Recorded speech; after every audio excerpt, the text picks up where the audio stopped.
मैं तुम दोनों को दोबारा एक साथ नहीं देखना चाहती। नसरीन, तुम्हें मेरे और फिलिस के बारे में नहीं सोचना चाहिए, वरना अच्छा नहीं होगा, समझ गई? मेरे पास एक बहुत बड़ी खबर है।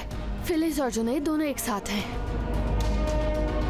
तुम उस लड़की से दूर रहोगे, वरना मैं तुम्हारा और उस लड़की का वो हाल करूंगी कि दोनों बहुत पछताओगी उम्र भर। मैं ये ऐश इशरत नहीं खोना चाहती।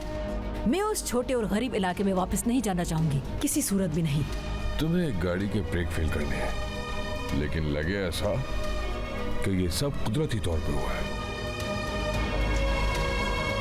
मैंने सारा काम संभाल लिया है फातिमा। तुमने इतनी जल्दी प्लान बना भी लिया? इस तरह बगैर बताए जाना ठीक नहीं होगा। पहले मुझे तूबा से बात करने दो। अब यहाँ तक आ गए हैं तो मैं वापस नहीं जाऊंगा। उसके बाबा से बात करते हैं। क्या कोई मेहमान आने वाला था?